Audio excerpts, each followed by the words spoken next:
اخت حضرتك سألتني وانا قلت لها. وانا مش مصدقك عشان انت كذاب. كذاب؟ الله يسامحك، انا كذاب؟ اتكلم، قول الحقيقه قبل ما اضربك وافتح نافوخك وافصفص عظمك. معلم اسكوز مي، عن اذنك. مش خايف مني يا كامل؟ لا يا سيدي مش خايف، ولو عايز تضرب اضرب، واللي عايز تعرفه يا محترم ان هروح دلوقتي حالا بالا ونبلغ البوليس باللي حصل. بوليس؟ ايوه البوليس.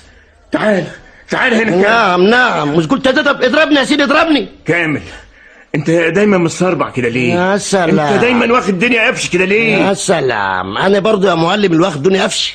ما تنساش ان نوال دي تبقى اختي، وانا نفسي اريحها عشان ارجع لشغلي والتفت لدكانتي. يا معلم مفتاح، انا قلت لك اللي عندي. اها، عن اذنك. كامل استنى كامل. الصبر من عندك يا رب. نستنى ايه تاني؟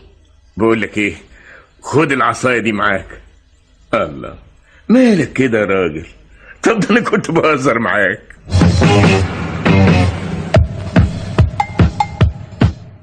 عايز ايه يا عوضين؟ طلع من بقك زي العسل. بقول لك عايز ايه؟ قولي لي تاني يا عوضين، قوليها تاني. وحشني صوتك وانت بتقولي لي يا عوضين. يا سلام، بعد ايه؟ انا كنت غلطان يا مرزوقه في حقك. بعد ما فضحتني وصغرتني في وسط الناس. اللي وقع يتصلح يا مرزوق. خلاص انت طلقتني، عايز ايه مني؟ نرجع لبعض يا مرزوق. وصيت امك الله يرحمها كانت دايما تقول لي اوعى يا عوضين القراطين.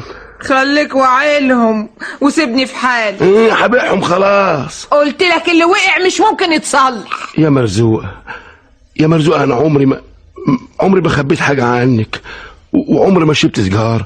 ده انا بخاف من شكل القهوه، والفلوس اللي بكسبها من صنعتي بديها لك على داير مليه. والفدادين اللي على السكه الزراعيه كدب دول كلهم قراطين جوه البلد، وامي موصياني عليهم وقالت لي اوعى يا عوضين القراطين.